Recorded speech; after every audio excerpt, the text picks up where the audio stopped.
Assalamualaikum warahmatullahi wabarakatuh. Apa kabar semuanya? Semoga selalu dalam keadaan sehat walafiat ya. Pagi ini kita akan belajar materi IPA kelas 7 semester 1, yaitu di bab 3 tentang klasifikasi materi dan perubahannya. Dalam video kali ini kita akan membahas tentang cara memisahkan campuran, yaitu dengan beberapa metode. Di antaranya ada filtrasi, sublimasi, sentrifugasi, kromatografi, dan destilasi sampai selesai ya. Simak terus videonya.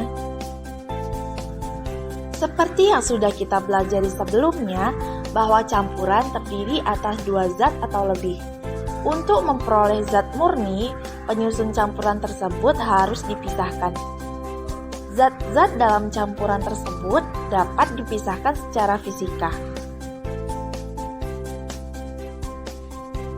Prinsip pemisahan campuran didasarkan pada perbedaan sifat-sifat fisik zat penyusunnya, seperti wujud zat, ukuran partikel, titik leleh, titik didih, sifat magnetik, kelarutan, dan lain sebagainya.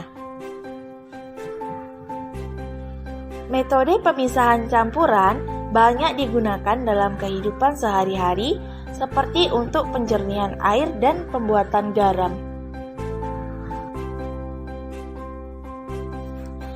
Beberapa metode pemisahan campuran yang sering digunakan antara lain penyaringan atau filtrasi, sentrifugasi, dan kromatografi.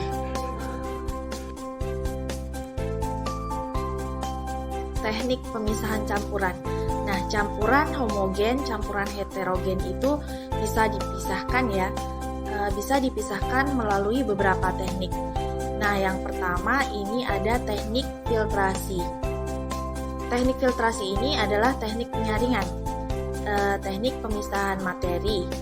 Komponen penyusun campuran menggunakan alat penyaring. Nah, jadi filtrasi itu menggunakan alat penyaring. Contohnya, menyaring air kotor menjadi air bersih.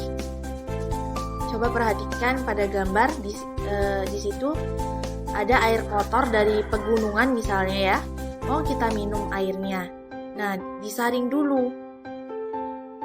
Dia bikin saringan, kemudian kita bikin saringan sederhana terdiri dari kerikil, kemudian ada pasir, ada karkol, kemudian ada pasir lagi.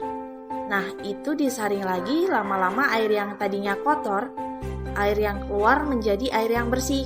Sama juga ketika kalian bikin Indomie goreng tersebut direbus dulu, kemudian disaring. Nah, itu juga termasuk ke dalam teknik filtrasi. Jadi, teknik filtrasi itu merupakan teknik pemisahan campuran yang menggunakan alat penyaring. Kemudian yang kedua ada sentrifugasi. Nah, sentrifugasi ini adalah teknik pemisahan padatan dalam jumlah yang sedikit dan ukurannya yang sangat halus dalam campuran.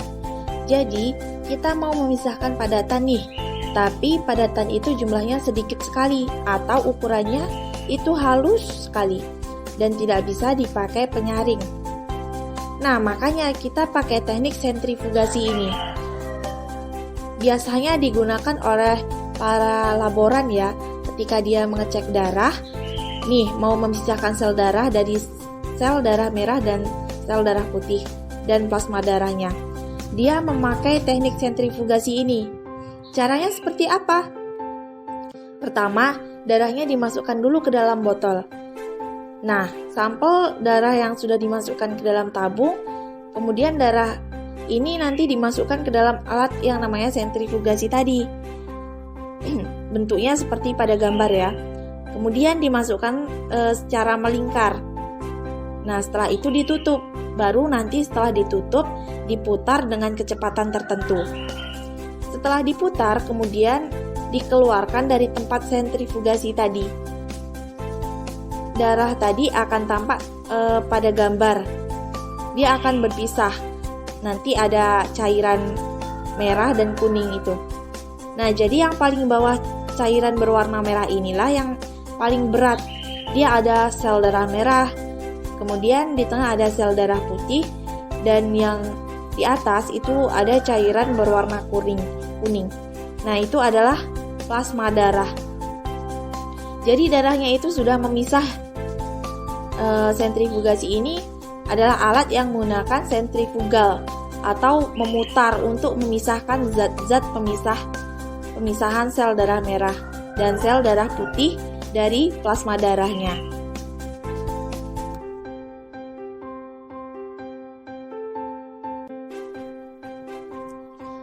Selanjutnya yang ketiga ada teknik kromatografi.